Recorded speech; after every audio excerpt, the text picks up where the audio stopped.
Ladies and gentlemen, welcome to the sixth episode of the Arab Identity. Today's topic is the Sykes Picot Agreement, an agreement that took place in 1916, and it was a secret treaty between the United Kingdom and France, with assent from the Russian Empire and the Kingdom of Italy to define their mutually agreed spheres of influence and control in an eventual partition of the leftovers of the Ottoman Empire. The agreement is a very important chapter in our history.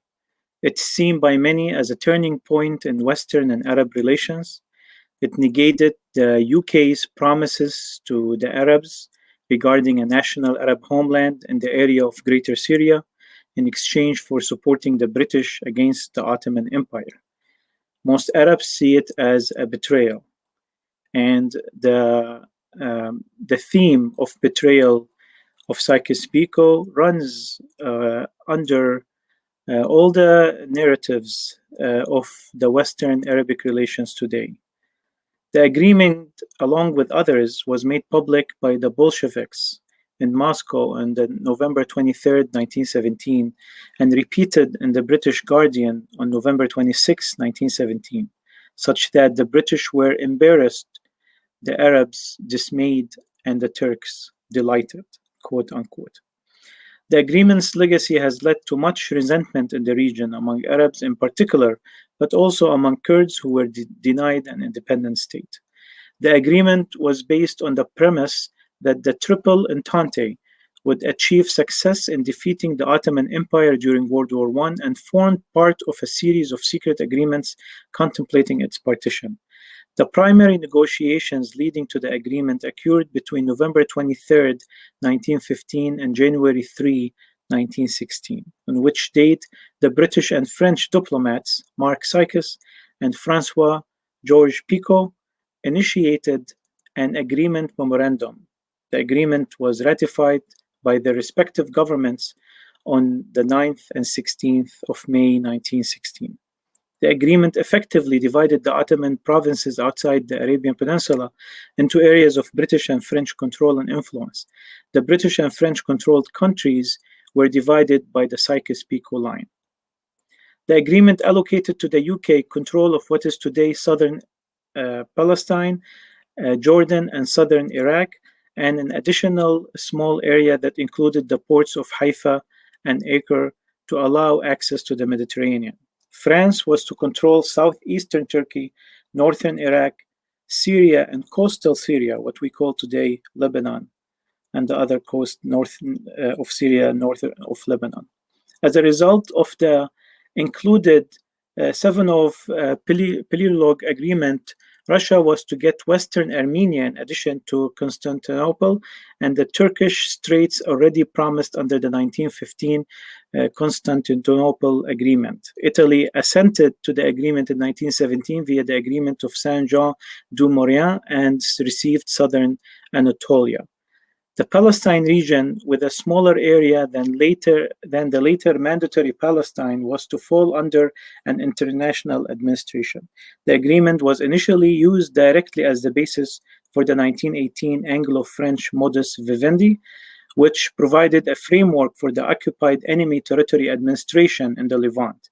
More broadly, it was to lead indirectly to the subsequent partitioning of the Ottoman Empire following Ottoman defeat in 1918. Shortly after the war, the French ceded Palestine and Mosul to the British. Mandates in the Levant and Mesopotamia were assigned at the April 1920 San Remo conference following the Sykes-Picot framework. The British mandate for Palestine ran until 1948. The British mandate for Mesopotamia was to be replaced by a similar treaty with mandatory Iraq, and the French mandates for Syria and the Lebanon lasted until 1946, almost at the end of the World War II. The Anatolian parts of the agreement were assigned by the August 1920 Treaty of Sèvres. However, these ambitions were thwarted by the 1919 to 1923 Turkish War of Independence and the subsequent Treaty of Lausanne. The agreement is seen by many as a turning point in the relationships that still lasts till today. Joining me to discuss this topic is really, I'm very excited to introduce this guest, Professor Saeed Khan. He's a senior lecturer in the Department of Near Eastern and Asian Studies and Global Studies at Wayne State University in Detroit, Michigan. Many of our friends and members of our community have taken classes with him, and they have enjoyed it so much and learned so much from him. He teaches Islamic and Middle Eastern history, politics and culture, and global issues, and he also is the Director of Global Studies and a Fellow at the Center of the Study of Citizenship. In addition, he is a founding member and a Senior Research Fellow at the Institute for Social Policy and Understanding, a Michigan-based think tank promoting the study and analysis of U.S. social and domestic policy. Professor Khan has been a contributor to several media agencies such as Al Jazeera, C-SPAN, NPR, Voice of America, the National Press Club, and is a regular panelist on Turning Point, appearing on the Canadian Broadcasting Corporation, as well as newspapers and other outlets, including Time and Vega in Brazil, and is also a consultant on Islamic and Middle Eastern affairs for the BBC and China Global Television. Mr. Khan's publications include his upcoming anthology, Global Studies, a reader on issues and institutions, and his recently published co-authored book, What's Going On Here? U.S. Experiences of Islamophobia Between Obama and Trump.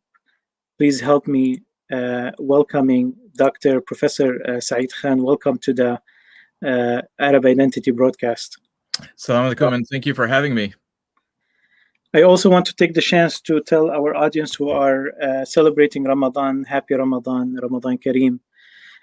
We are at Detroit time at the last hour before sunset, which is the last hour before the break and fast. So I hope that you would find this program the best company during that last hour of the day. Professor Saeed, how important is Sykes Picot Agreement today? When people think about the Middle East, especially during World War I, there are three major sets of documents that help shape the modern Middle East as we understand it.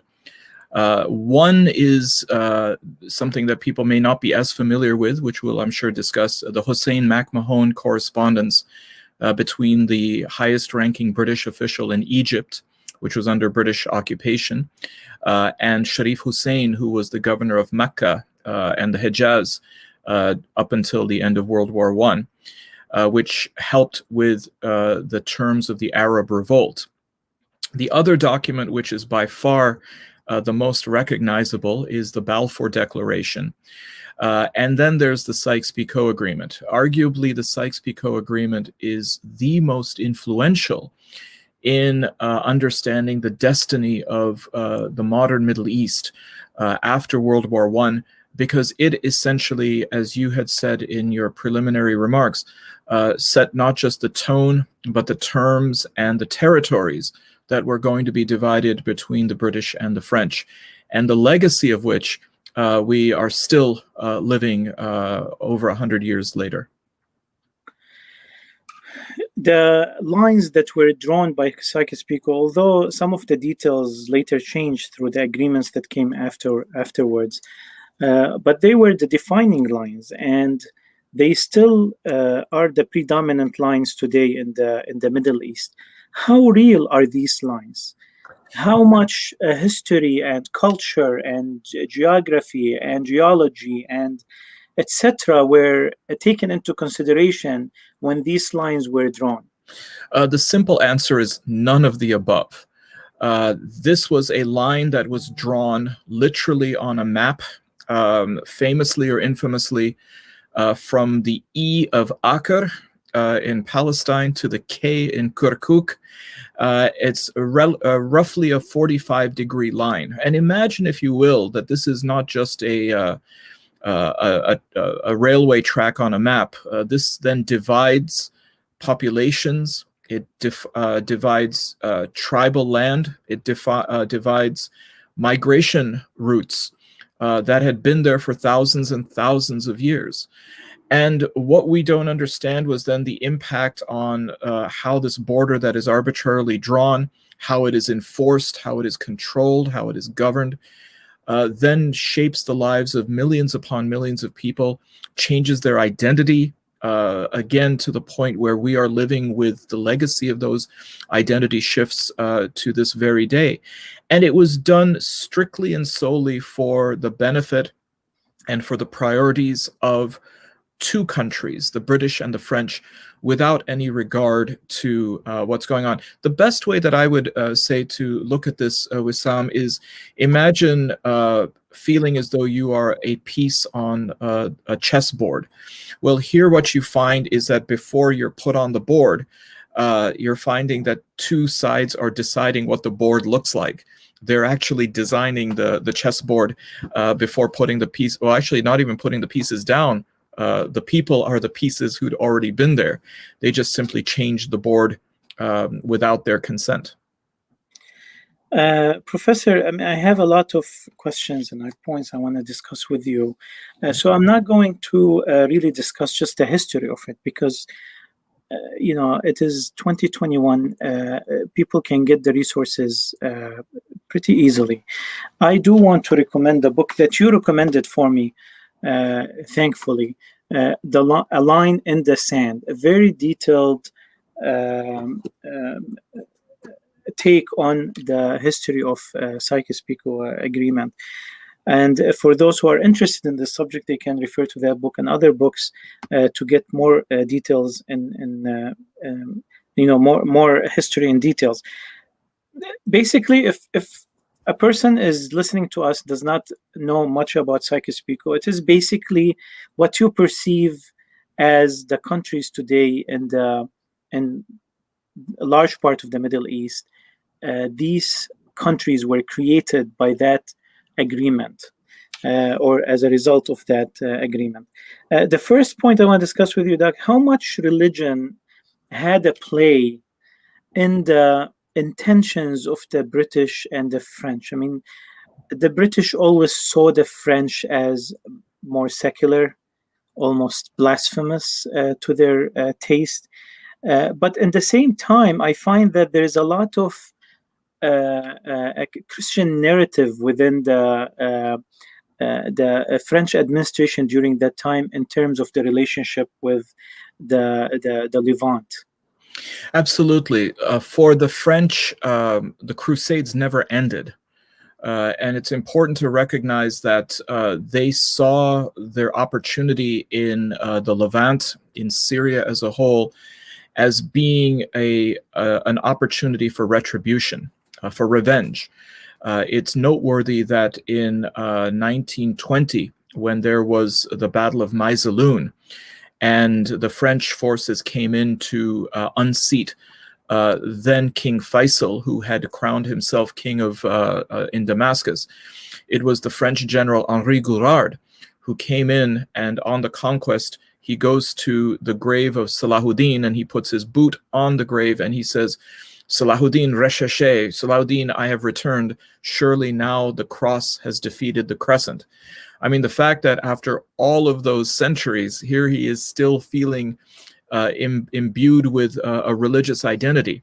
Secularism, and we can certainly have a conversation in a different podcast about this, I think it would be very interesting, didn't necessarily mean the absence of religious identity. In fact, if anything, it made the religious identity stronger for the French in particular.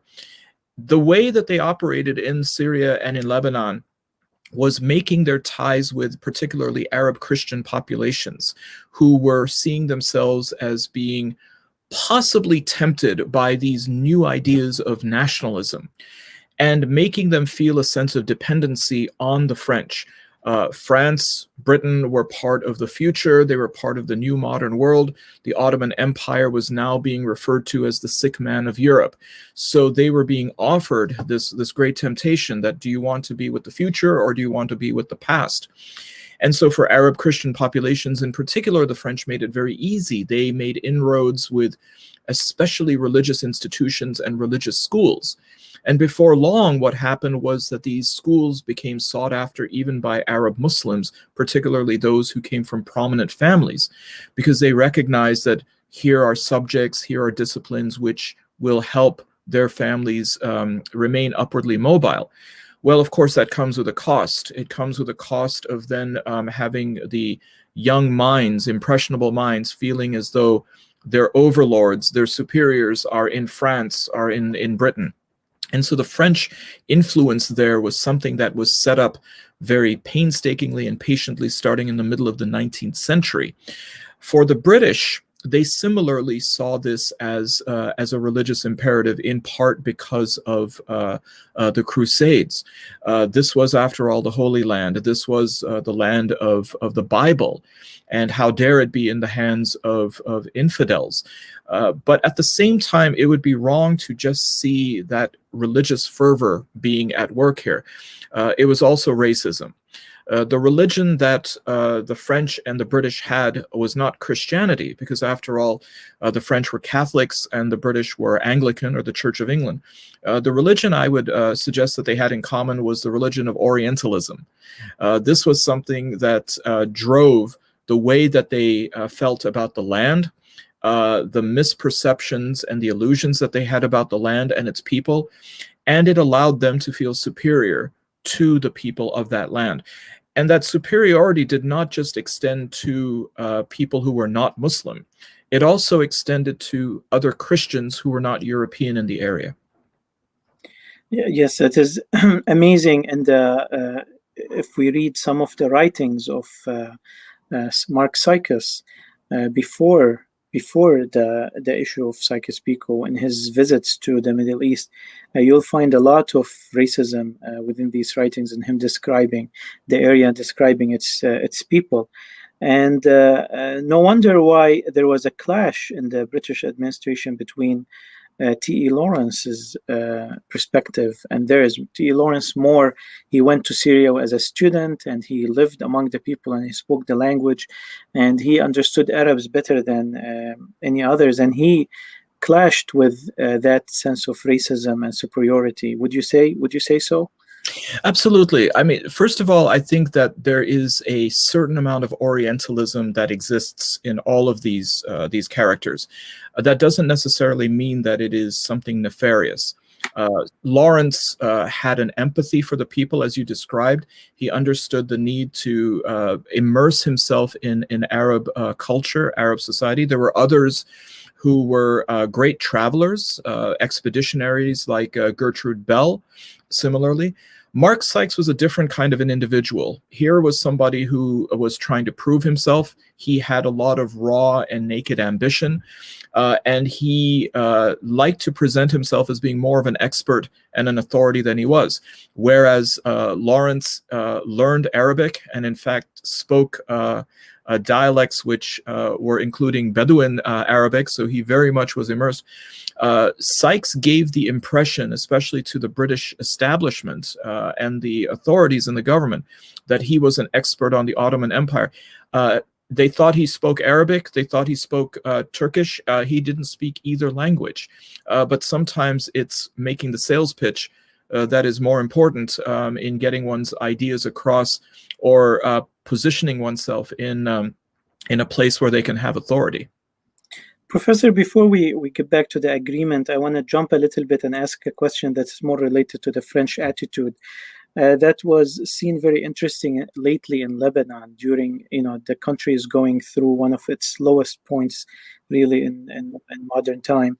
And they have, it came to a point after the interference of the French president lately, that there was rhetoric. There was some people saying that let's bring back the French mandate to Lebanon, to save Lebanon from the extreme corrupt government that the people are suffering under.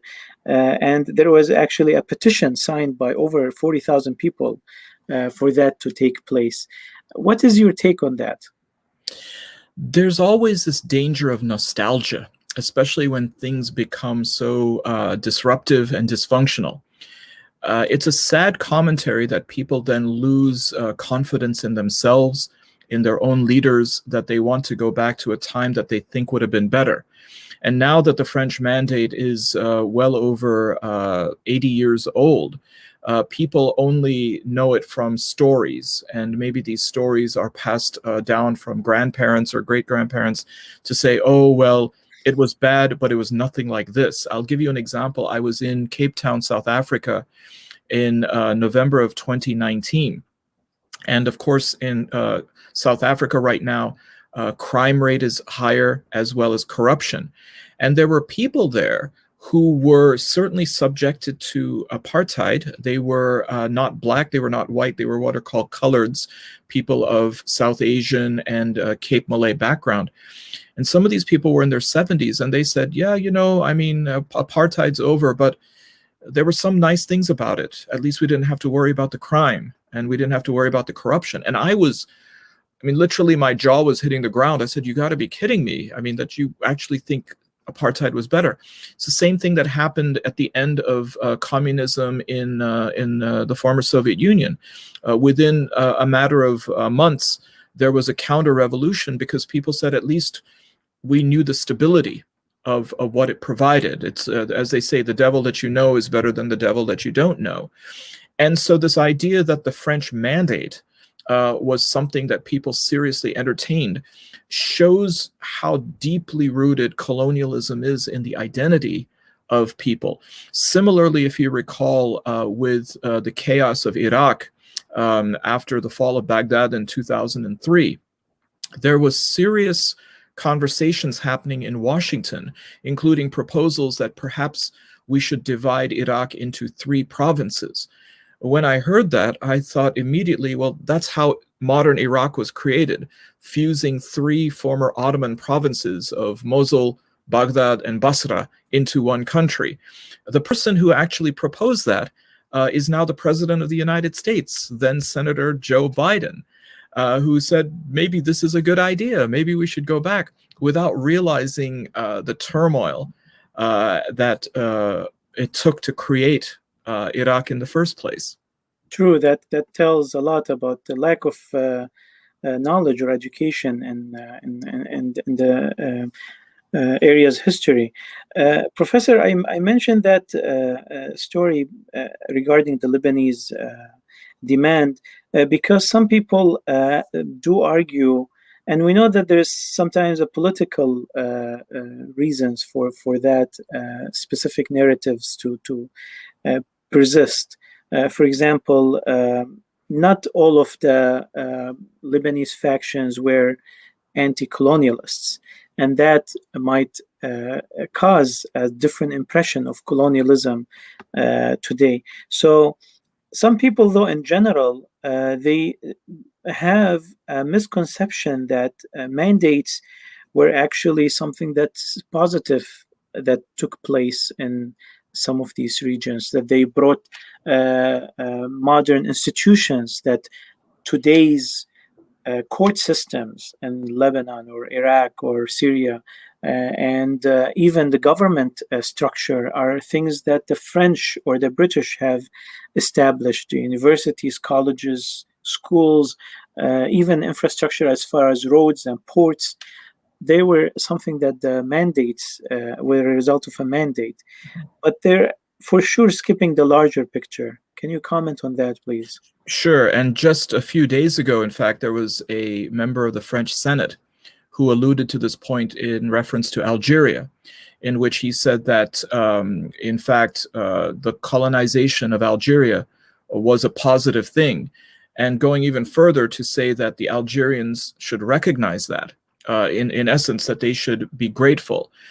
We're moving through a particular point in our history right now where you're seeing this debate coming up in the same way that some people are now questioning whether the earth is round, and you have people who want to say that it's flat.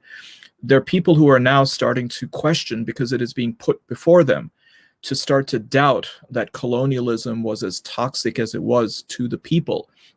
You're seeing this happening in India, you're seeing this happening in North Africa, and you're seeing this happening now in the Middle East. And part of it, unfortunately, is because of dysfunctionality that exists today. Of course, that piece that is missing is that the very dysfunctionality that they see today was caused by the very people who had set the stage and had created the architecture of colonialism and the institutions, and ripping people away from their organic growth and development. If these institutions had been put into place and allowed the local people to have the opportunity to take it, to learn from it, to select which things they would want for themselves and which may not work, instead of having it be an inclusive package, then there would be some hope for this. But remember, the systems that you described, the court system, the political system, this was all a development after creating the divisions themselves in society.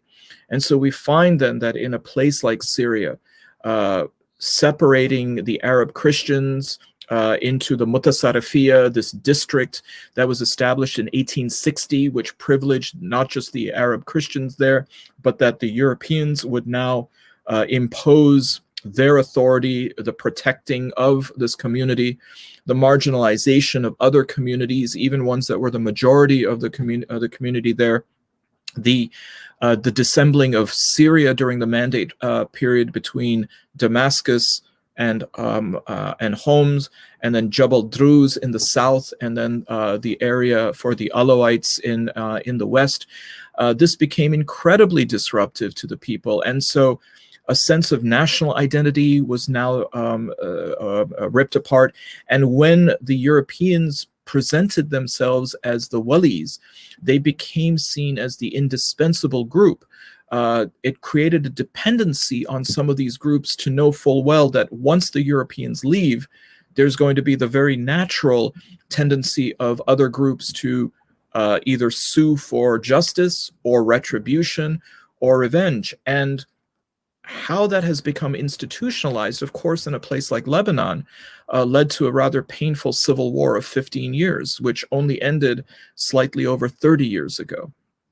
And that brings the importance of history, Professor, that probably because there is a lack of narrating and creating media, creating film and various kinds of programs that brings back the stories of colonialism.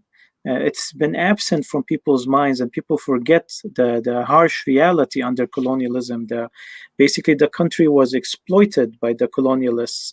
Everything that is worth owning or managing was given to privilege to Europeans and or to the colonialists themselves. And then people were treated like peasants and servants. That's other than the institutional, giving them no institutional infrastructure and educational infrastructures that they can be independent and rule themselves. There's a lot of talk about colonialism. It would be a separate episode just for that. But it is unfortunate, like you're mentioning, that people are questioning that today among things that we have never thought that will be questioned ever.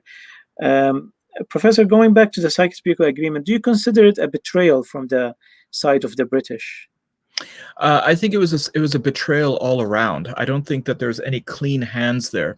As you had mentioned, the negotiations for the Sykes Picot Agreement really conclude in January of 2016, and the final agreement is signed on May 9th. 1916, sorry. The final agreement is signed on May the 9th of 1916. It's important to also remember that the final letter between Hussein and MacMahon occurs in March of 1916, which means that the British were actually negotiating for the same piece of land that was the subject matter of the Hussein-MacMahon correspondence, i.e. an Arab kingdom for Sharif Hussein and his family to rule, at the same time that they were already negotiating with the French over that same piece of land. That's why it was kept in secret. That's why it was such an embarrassment when it was the story of it was leaked by the Soviet Union at that time, the Bolsheviks, and the fact that the British and the French had never really intended to allow the Arabs or anybody local to have final say over their self-determination. They knew full well that eventually there was going to be a call for self-determination, which interestingly enough was being proposed by President Woodrow Wilson of the United States. He wasn't doing so because he felt something necessarily ethically or morally appropriate to do so.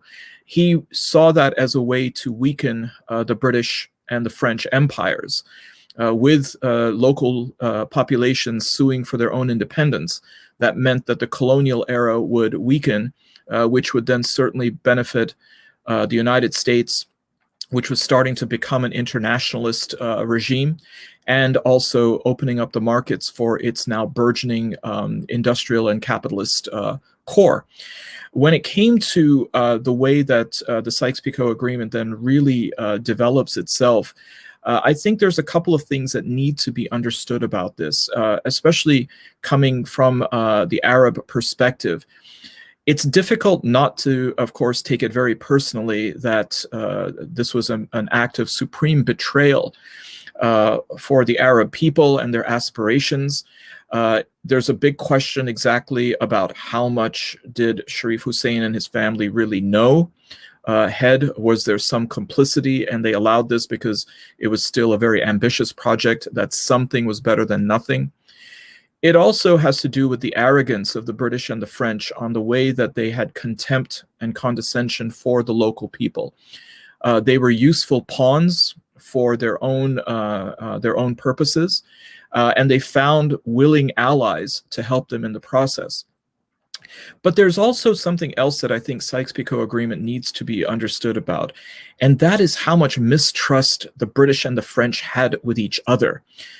In many ways, the Arabs, and I would even say the Jews, were collateral damage to the ambitions of the British and the French. That because of their mistrust for one another, for the British, everything was about the Suez Canal and was about oil in Mesopotamia. That area in the middle was really not very consequential for them. But the reason why the Sykes-Picot line was created was as a way to then protect both of those areas. From whom? Actually from the French. The French, it was realized, were incurring a lot of the pressure of World War I because it was being waged on the Western Front in France. Trench warfare, mustard gas, chemical warfare, that was all happening in France. And the British knew that the French were going to need compensation and they were going to demand it. There was also an incident which occurred in the 1890s that scared the British when the French tried to make a claim for the southern area of the Nile, or what is known as the Upper Nile, in what is known as Fashoda. And there was an almost war between the British and the French there, which finally then subsided through an understanding in 1904. But in 1912, it finally then occurred to the British for them to acknowledge that the French had an investment in the Levant and to recognize their claims over there. Of course, for the British and the French, it becomes very easy for them to promise each other territory when it's somebody else's territory. And so the Sykes-Picot Agreement allowed them to carve up someone else's empire in order to satisfy not only their thirst for territory and resources, but also to help ease their anxiety and paranoia that they had against one another. Yeah, Professor, it is amazing how much of the region's politics of that time and subsequent lines that were drawn and countries that created and people that were separated and compartmentalized, it's all based on a French-British Cold War. There is so much tension and politics between these two countries that they almost forget that there are people in these regions when they're, making these conclusions and decisions. And it's very frustrating, actually. It hurt us the most. It hurt Arabs the most, the bad relationship between the French and the British. It amazed me that not even big representatives of the governments they created the Sykes-Picot Agreement, small representatives with not much big experience. And that committee did not really include the people who should be on the table. Actually, it included the head of the Anglo-Persian Petroleum, among others. So it really have brought down the goals and the objectives of the divide into a very mere economical and political points against the other. That's pretty much what they wanted to score. Professor, it amazes me within the British administration that they're talking to the Zionists, and the Balfour Declaration came about the same time, and we're going to talk about it next week. And they're also talking to Hussein and the Arab Revolution, and they're supplying the Arab Revolution with weapons and money. And at the same time, they're talking with the French and dividing that same area. At the same time, the British from India, they're speaking to Al Saud, and they're also supplying weapons. And is that a style of British rule? Is that a chaos within the British administration? And then the prime minister changes, and the politics change with it, and it affects people. Is that something that is planned this way, or is it just chaos in the British world? Yeah, it's such a great question, because many people from the area who have, of course, been affected, as anybody whose lineage was under colonial rule, likes to think that everything was cold, calculated. It feeds into this conspiracy that people had premeditatedly planned this for maybe even centuries, that they were looking for that opportunity, and that they had some pathological hatred for Muslims, and they were going to vindicate this, as I said, going all the way back to the Crusades. But if you read this history, and especially if you read James Barr's book, I don't know how you felt about it, but you realize a couple of things. This was, and I know it's a term that belongs in the area of psychology, but I know it's also used in other ways as well. It's schizophrenic. It is completely reactive. The only thing that was, I suppose, proactive is what was known as the Eastern Question, something that had existed, at least for the British, since the time of Benjamin Disraeli, the prime minister under Queen Victoria in the 1870s, and the father of the Conservative Party. The one thing that the British, the French, and the Russians could all agree on with the great Eastern Question diplomacy, although they didn't trust each other, was that they wanted the Ottoman Empire. They just didn't want the Ottoman Empire to be captured and controlled by one of them. And it was that mistrust that sometimes saw two of these powers fight the third. The Crimean War was an example of this, that here's the Ottomans fighting against the Russians, and the British are fighting on the side of the Ottomans. There were other times when the Ottomans were trying to get rid of the French, and the British are fighting on the side of the Ottomans. This was, of course, with Egypt in 1801. So this was something that was part of the dilemma within Europe. Now, all of the examples that you gave about the British, they seemed as though they were your average politician campaigning. I've got to make a promise to everybody and promise them everything just to go ahead and garner votes, even though these things may be diametrically opposed to each other, contradictory. It's like throwing pasta against the wall and hoping something sticks. And so the British were now trying everything. Part of it, I think, shows how what a lack of sophistication they had in understanding the landscape. And of course, as you described rightly, it was because they were relying on people like Sir Mark Sykes, who were presenting themselves as experts but were not. One of the things that the British were very concerned about was when the Sultan Khalif of the Ottoman Empire, who was not just the Sultan of the empire, but also the Khalif representing the entire Muslim world, when he declared this to be a jihad, the British panicked because they thought that this meant that Muslims living everywhere in British-controlled areas were going to rise up against them. And particularly, they understood the large Muslim population of India.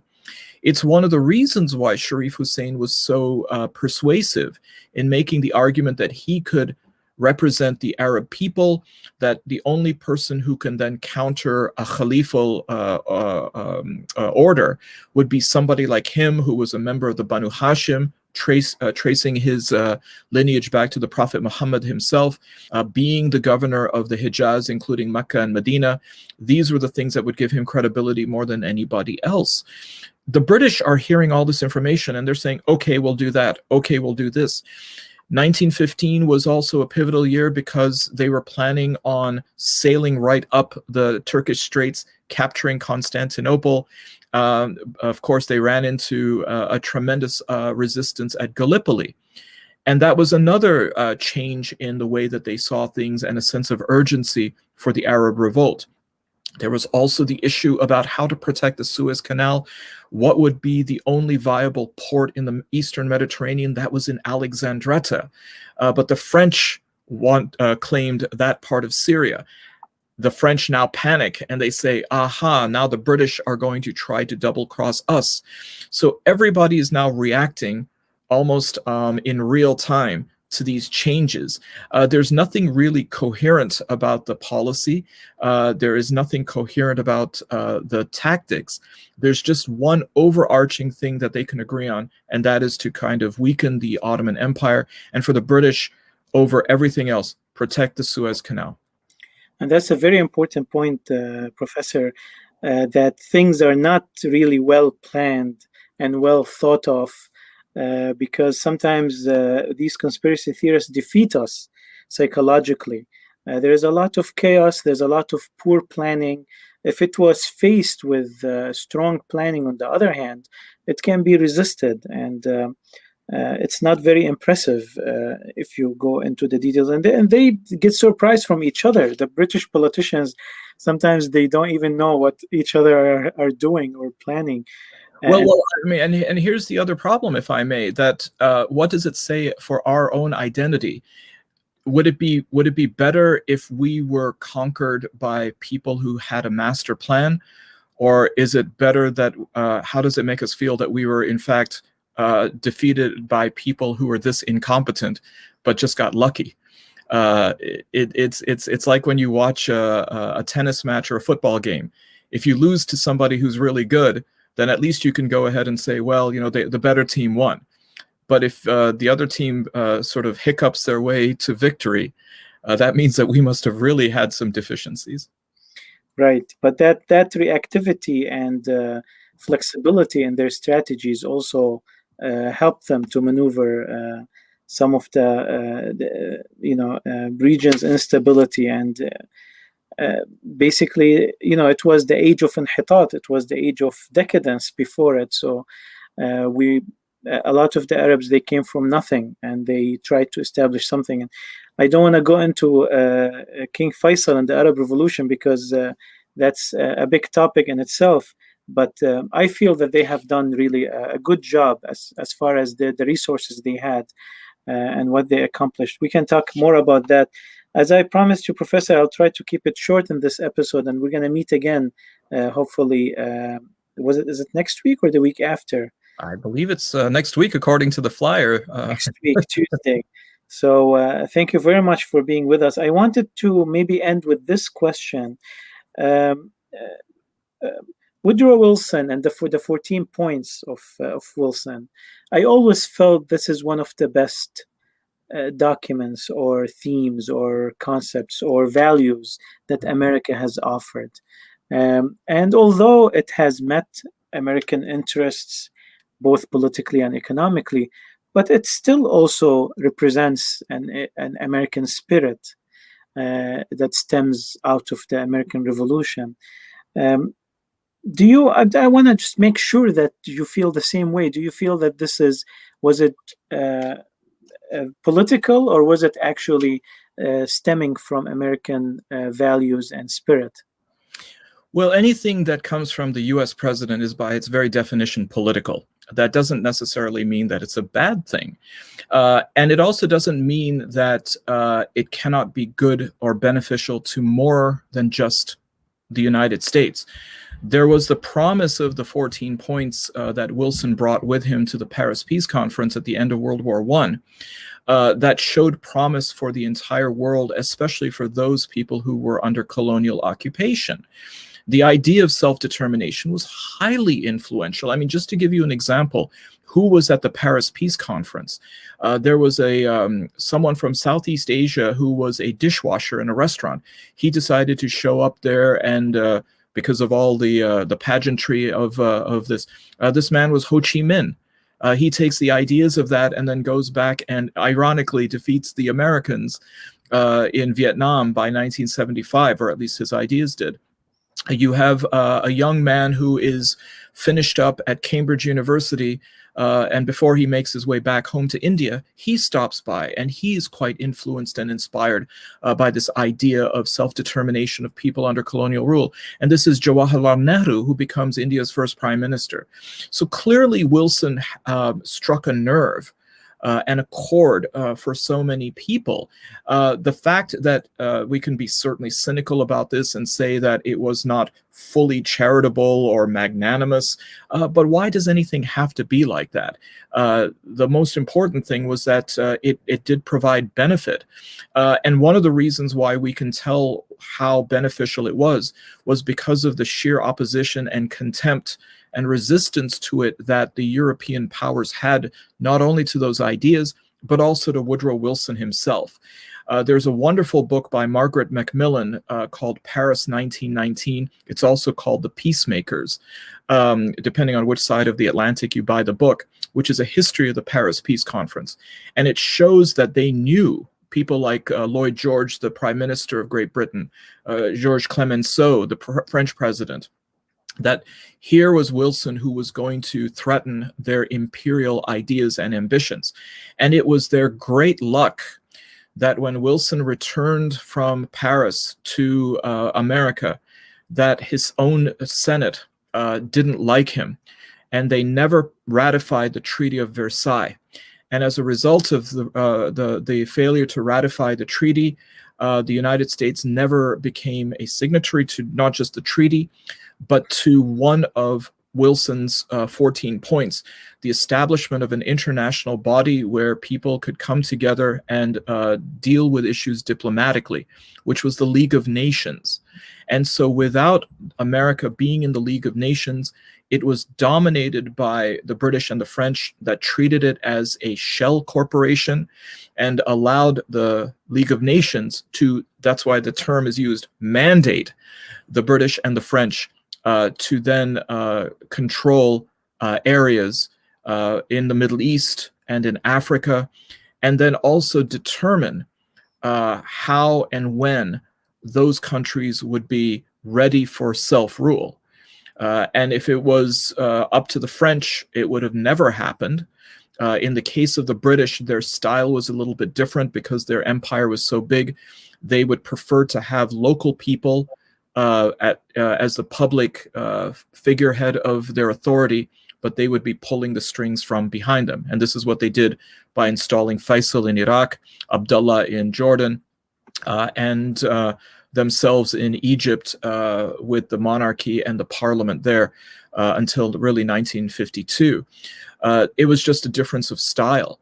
But getting back to the question about the promise of Wilson and the 14 points, the world would have been entirely different had the 14 points been implemented. Correct. And adding to the examples that you mentioned, Faisal and a group of Arab revolutionaries with him, and including T.E. Lawrence also, they were at the conference, and they had a lot of hope in Wilson's 14 points, but unfortunately they were disappointed. Yeah. And I guess the Orientalism was much stronger than the 14 points of Wilson. Very much so. And next time when we talk about Balfour, we can also talk about how Faisal was there, as well as the leading British Zionist Chaim Weizmann, and how they reached an agreement between the two. Such was their concern about the British and their ambitions in Palestine. Thank you very much, Professor. I hope that you have a great iftar.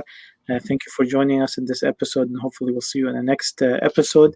Next episode, we will focus more on the Balfour Declaration And for all the people who are following this program, thank you very much for watching and participating. Unfortunately, I didn't have time to get to your questions, but hopefully next time we'll have more time for the questions. And have a great evening. Thank you, Professor. Thank you for having me.